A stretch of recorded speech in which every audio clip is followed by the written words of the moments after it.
Tres videos seguidos hablando de Japón. Y 4 si contamos el que hice hace meses. Pero no se preocupen, este será el último hasta dentro de mucho tiempo. Mejor vayamos al punto.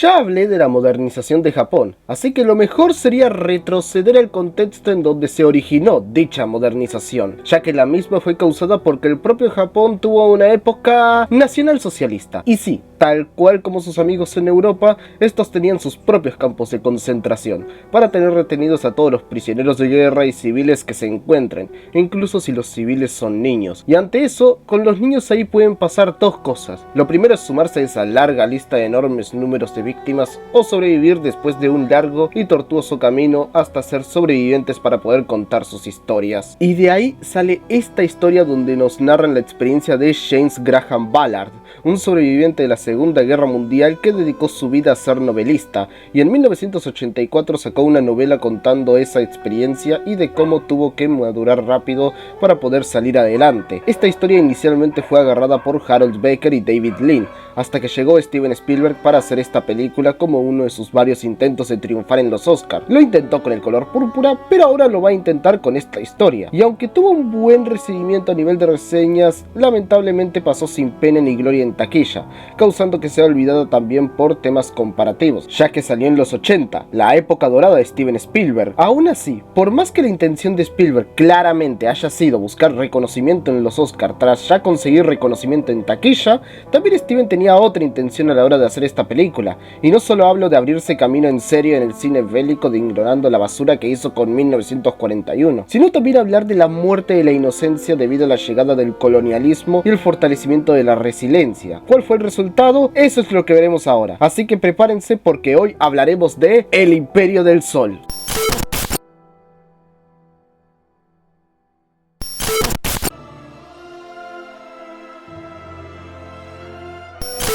¿Qué piensa un niño sobre la guerra estando tan cerca de esta, pero estando también en una posición de privilegio tan grande que esta no le afecta? Pues la respuesta de esta película es muy sencilla, y es que nuestro protagonista, Jamie Graham, además de ser un niño mimado de clase élite que tiene toda a su disposición en su hogar en Shanghái, también lo que destaca en su obsesión con los aviones y la búsqueda de glorificar a un grupo, y como los tiene muy cerca, glorifica el Japón imperial, porque sabe muy poco de los británicos al estar tan lejos que es imposible que los glorifique desde esa distancia. Y debo admitirlo, los primeros 20 minutos presentándote este estilo de vida y los deseos de Jim son excelentes, como también es excelente planteando un muy interesante subtexto de colonialismo donde, siendo Shanghái una ciudad en manos del imperialismo de los británicos, eso mismo crea desigualdades que se destruyen en tiempos de crisis, cosa que se nota cuando todo está calmado, cuando toca evacuar la ciudad por los japoneses, como también en las escenas de los campos de concentración, ya que en estas tres secciones específicas vemos cómo las desigualdades pasan de ser jerárquicas a que ahora los prisioneros tengan que actuar como un colectivo para así salvarse de no morir en esos lugares. Pero ese no es el enfoque principal del inicio, el enfoque sigue siendo la pérdida de la inocencia de Jim para dar paso a su papel dentro de este gran conflicto, y siendo un niño mimado como lo es, su primer instinto ante esto es volver a refugiarse en su casa, cosa que no funciona porque le están desalojando y porque se le acaba la comida, haciendo que su siguiente plan sea intentar entregarse a los japoneses voluntariamente porque en la cárcel hay comida, ¿no? Pero no funciona, porque al final es encontrado por unos estafadores norteamericanos que también fueron afectados por la guerra e intentan venderlo para que al final nadie esté interesado en comprarlo, y es ahí cuando finalmente llegamos a la segunda parte de esta película, los campos de concentración, ya que Jim y los estafadores son capturados por el ejército y llevados a toda esta zona. Con este mero planteamiento, teniendo Spielberg solo el enfoque textual puesto en la pérdida de la inocencia de Jim, ya con este inicio nos ha planteado muchas cosas que serían más importantes para el resto de la película, sea la glorificación de la guerra por patriotismo cegado, sea que las desigualdades pueden caer en tiempos de caos, la separación familiar causada por la guerra y finalmente la que quedaría planteada para que sea el siguiente paso en el desarrollo de Jim que veremos a lo largo de toda la película, el fortalecimiento de la resiliencia en tiempos difíciles y cómo eso puede ayudarnos a sobrevivir.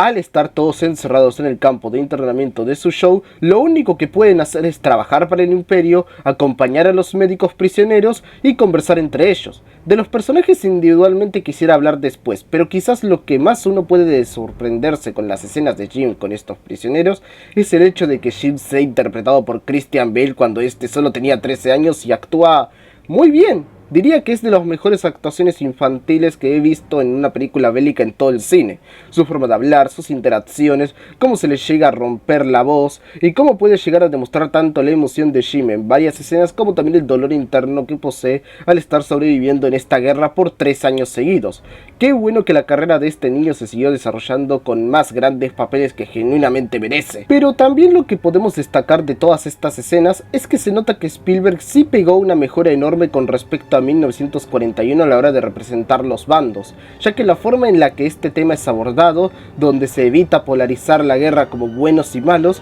ya que tanto los japoneses como los occidentales, más que nada americanos, son retratados de forma bastante humana e imparcial, ya sea con los japoneses mostrando compasión, como en la escena del piloto haciendo que el general Nagata no encuentre a Jim, o los americanos siendo bastante egoístas y crueles, ya sea el propio Basie, interpretado por un John Malkovich con peluca, como también los que encuentran a Jim con este piloto al final. Todo esto ayuda a crear un mensaje donde la moralidad de las personas no es absoluta sino influida y situacional, cosa que también se puede notar con el desarrollo del personaje que Jim sufre durante este segundo acto, donde además de interactuar con los otros prisioneros, las propias situaciones por las que él pasa, donde tiene que ponerse a prueba para fortalecer sus capacidades, ya sea intentando motivar a los demás a seguir sobreviviendo, logrando que los otros no salgan dañados durante estos momentos y convirtiéndose en una figura altruista que sirve como testimonio del espíritu humano frente a la adversidad, aún con el avance del imperialismo colonial, se logra demostrar que la esperanza y la adaptabilidad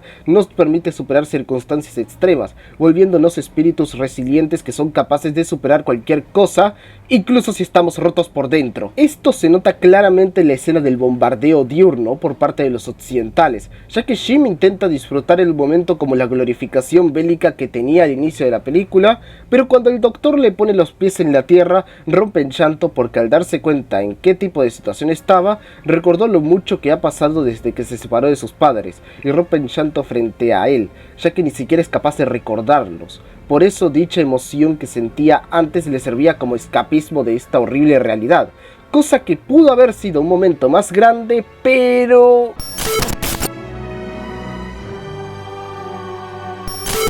Vamos a ser honestos, el único personaje que realmente destaca positivamente en esta película es el propio Jim, porque de resto los personajes secundarios son muy olvidables en el peor de los casos y desperdiciados en el mejor de estos. Y esto se debe más que nada a que como la historia sigue exclusivamente a Jim y no al contexto que lo rodea, ya por eso se puede justificar que haya más atención a su personaje que al resto, lo cual puede ser visto como algo muy inteligente al ser un reflejo fiel de la perspectiva de Jim o directamente un hueco narrativo. Y sí, Jim sale extremadamente beneficiado por esto mismo, y ese es el motivo también por el que el resto de los personajes que le pudieron dar más matices, no solo al contexto, sino también al desarrollo de Jim, realmente sí pudieron haber tenido más importancia, desarrollo o ser mejor aprovechados. Que hablamos de una película que dura 2 horas y media, realmente sí se podía hacer aunque no lo crean. Ahí es cuando siento que la película sí ha desperdiciado bastante un enorme potencial que tenía, aprovechar su filosofía, mensaje y narrativa con otros personajes aparte de Jim, ya que por ejemplo Basie tiene mucha importancia inicialmente al ser quien se hace cargo de Jim cuando todo explota, pero a lo largo de la película va perdiendo dicha relevancia, sintiéndose como un secundario con mucho tiempo en pantalla, y llegado a cierto punto incluso desaparece la propia película hasta que lo volvemos a ver. La verdad, para ser interpretado por John Malkovich, aunque no está mal actuado, se pudo haber aprovechado mucho pero muchísimo más. Y esto también incluye a otros personajes como Nagata, que solo sirve como antagonista situacional que de vez en cuando es más compasivo a comparación de otros japoneses de la época, pero ya está. También está el piloto joven que además de matizar el conflicto, su único propósito es morir, en una escena que sí está bastante buena, puedo admitirlo, pero quizás el peor caso sea el del Dr. Rowlings, porque es otro personaje que se encarga de cuidar a Jim a lo largo de la película, pero fuera de un par de escenas no se siente una conexión que se vaya desarrollando entre los dos a lo largo de la misma, para que momentos como el del bombardeo al campo se sientan con más peso del que ya tiene, haciendo que escenas como esa quedar como escenas destacables cuando pudieron aspirar a ser cine absoluto. Pero ¿se podía ponerle más atención con más escenas a estos personajes? Sí, se podía hacer eso, ya que vamos, la película dura 2 horas y media. En su momento era la segunda película más larga que Spielberg haya hecho, por detrás del Color Púrpura. Actualmente El Imperio del Sol ocupa el 7º lugar entre las más largas de Spielberg, por lo que realmente no tiene excusa para dejar tan de lado a los secundarios, y tampoco sirve como contraargumento de que la novela estaba narrada así. Es una adaptación, se tenía la oportunidad para abrir más el desarrollo en este sentido, porque sí se podía agregar más a la historia en lugar de mantenerlo. Pero ahora sí, este no es el peor error que esta película posee. No, del peor error hablaremos justo ahora.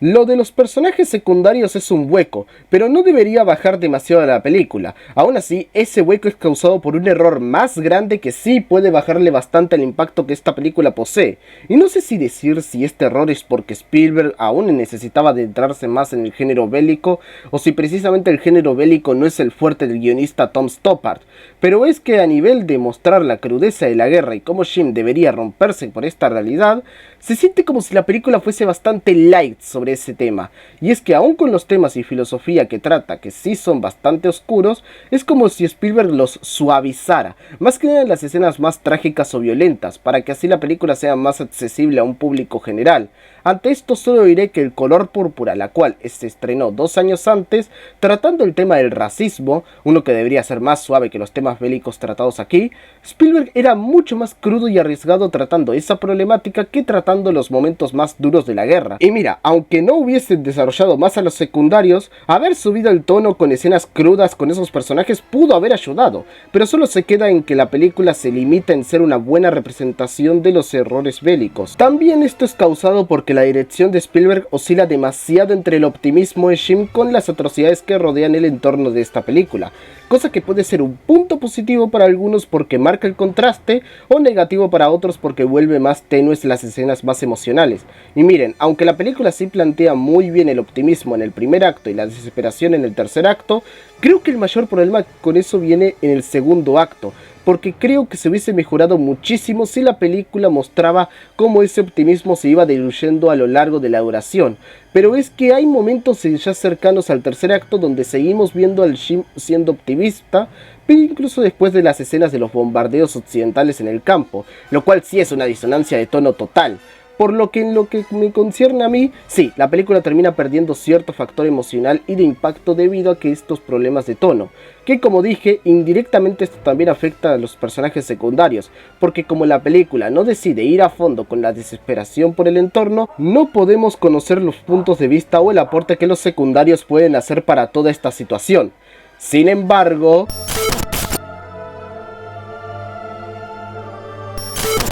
desde el inicio hasta la escena del atentado vemos cómo Jim idolatra la aviación al igual que la guerra, pero esta desde un panorama más de buscar la libertad, anhelándola y buscando su propia trascendencia, un modo de escape de la realidad en pocas palabras, cosa que se rompe en la ya comentada escena del atentado, que da de por sí una mala imagen de este conflicto para Jim, pero la pérdida de la inocencia sucede en muchas escenas después. Cuando Jim está junto a una de las prisioneras en el estadio y ella se está muriendo, él ve una luz blanca resplandeciente en el cielo, una luz casi divina, como si Dios tomase una fotografía. Él no sabía qué era eso. Al inicio, en base a su inocencia, cree que el alma de esa señora está subiendo al cielo, pero al día siguiente se da cuenta de la verdad y esta lo devasta. Esa luz era Fatsman, la bomba atómica de Nagasaki, y al escuchar la radio de lo que la misma es capaz y de lo que causó en Japón, a él ya ni siquiera le importa que la guerra haya terminado. Para ese punto él está muerto por dentro, solo busca, si es posible, volver con las personas que tanto le han importado en este viaje.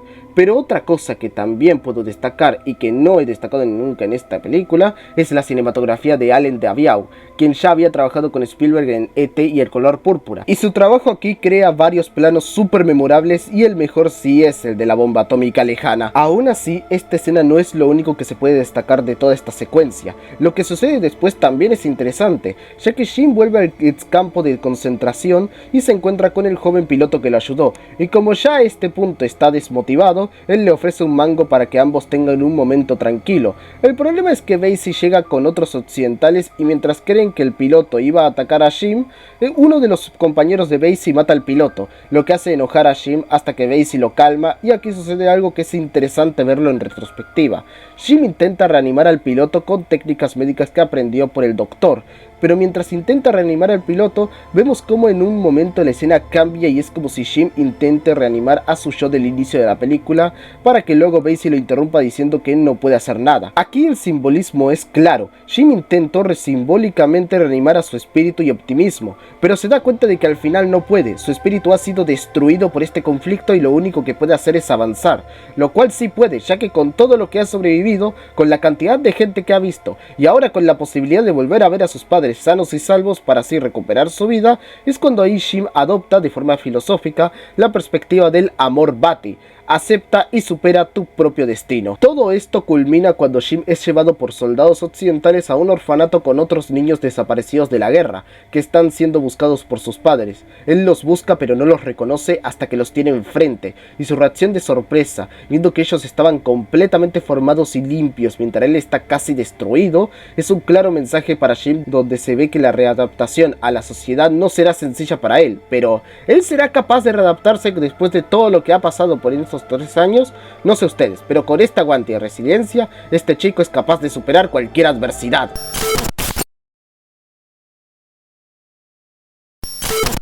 Genuinamente, si no hubiese sido por esos problemas de tono y lo marginados que están los personajes secundarios, esta hubiese sido una película sobresaliente y un clásico total por parte de Steven Spielberg. Pero ¿qué es lo que nos queda al final? Nos queda una película con una muy interesante filosofía, un trabajo de desarrollo protagónico que sí es excelente, muy buena dirección por parte de Steven Spielberg, un apartado audiovisual destacable, no mencioné a John Williams porque para este punto es repetitivo en mi canal, grandes actuaciones y una historia que sí es atrapante de principio a fin, es decir, nos queda una buena película. No sobresaliente, no destacable, pero sí bastante notable y muy recomendable. Quizás para cualquier otro director esta película sí se le consideraría excelente, pero como estamos hablando de Steven Spielberg sí se queda bastante para atrás. Pero nada quita las cosas que esta película hace muy bien, aún sin ser de lo que más recomendaría del Spielberg ochentero, ya que vamos, tenemos E.T., la trilogía de Indiana Jones y El color púrpura, sí soy capaz de recomendarla más que algunas de las películas más modernas de Spielberg que sí diría que valen menos en su carrera que esta película.